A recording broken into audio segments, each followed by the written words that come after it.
శివాయ నమః. సెప్టెంబర్ 7న ఏర్పడుతున్నటువంటి సంపూర్ణ చంద్రగ్రహణ ప్రభావంలో చాలామంది రాశులు చెప్తున్నారు. నక్షత్రాలు కూడా చెబితే మాకు బాగా ఉపకరిస్తుందని చాలామంది కామెంట్ పెడుతున్నారు. కాబట్టి ఇప్పుడు మనం చెప్పుకునేటువంటి నక్షత్రాల్లో జన్మించినటువంటి వాళ్ళు ఈ సంపూర్ణ చంద్రగ్రహణ ప్రభావానికి గురి అవుతారు. ఏ నక్షత్రాలు అని అంటే మృగశిర, ఆరుద్ర, పునర్వసు, పుష్యమి, ఆశ్లేష, మఖ, పుబ్బ, ఉత్తర, చిత్త, స్వాతి, విశాఖ, అనురాధ, జ్యేష్ఠ, ఉత్తరాషాఢ, శ్రవణం, ధనిష్ట, శతభిషం, పూర్వభాద్ర, ఉత్తరాభాద్ర, రేవతి.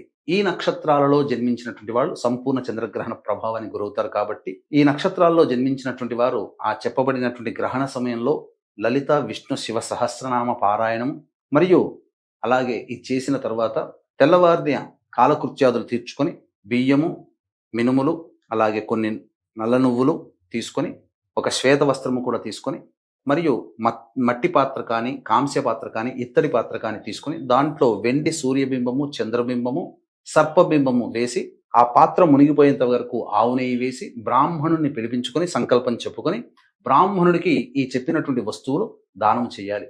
ఒకవేళ బ్రాహ్మణుడు అందుబాటులో లేకపోతే ఆ వస్తువులు దేవాలయంలో అందచేసి లేదా అనాథ శరణాలయంలో అందచేసి ఆ ఆవు నేతితో ఉన్నటువంటి పాత్రలో దీపపు ఒత్తి వేసి దేవాలయంలో ధ్వజస్తంభం దగ్గర కానీ, రావి చెట్టు దగ్గర కానీ దీపారాధన చేయాలి. ఈ చెప్పినటువంటి నక్షత్రాల్లో జన్మించినటువంటి వారు దోష నివారణార్థమే మన పీఠం ఆధ్వర్యంలో గ్రహణ దోష నివారణ పూజలు, హోమాలన్నింటినీ జరిపించడం జరుగుతుంది. అలాగే శక్తిపాదము చేసినటువంటి కరుంగలి మాల కూడా ఇవ్వడం జరుగుతుంది. ఈ కార్యక్రమంలో గోత్రనామాలు నమోదు చేసుకునేటువంటి వాళ్ళు స్క్రీన్ పై కనిపిస్తున్నటువంటి నెంబర్లకి కాంటాక్ట్ చేసి పూర్తి వివరాలు తెలుసుకోవచ్చు.